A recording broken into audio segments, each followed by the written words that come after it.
La signature de ces contrats qui a eu lieu entre Sylvain Adokpo-Migan, directeur général de l'Agence nationale d'approvisionnement en eau potable en milieu rural, et José Dacruz, directeur général de la société Omilaye, intervient à l'issue d'un appel d'offres international lancé en mai 2019 en respect de la loi portant cadre juridique du partenariat public-privé. Elle constitue un acte majeur du programme d'action du gouvernement du Bénin 2001-2026. On a un service avec des tarifs qui sont très disparates.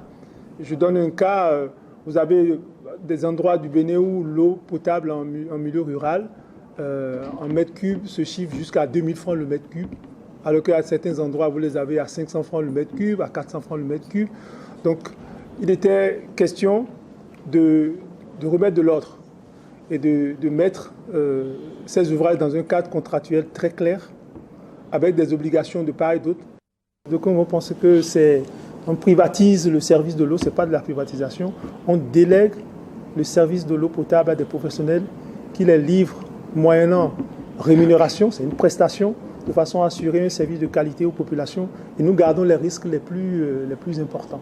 Donc on a fait appel après sélection par appel d'offres à ces opérateurs professionnels pour bénéficier d'une prestation de qualité professionnelle pour un service amélioré de qualité pour les populations.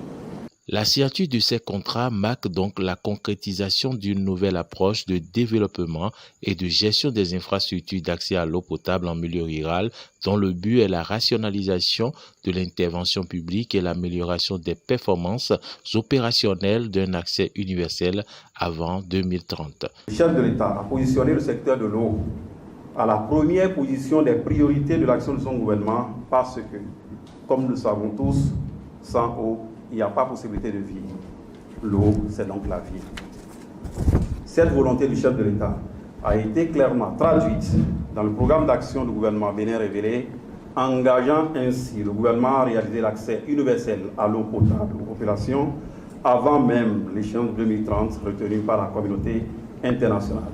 Par la signature de ces accords, ces opérateurs auront à charge d'approvisionner en délégation du service public les habitants des zones rurales du Bénin, soit une population estimée aujourd'hui à près de 9 millions de personnes.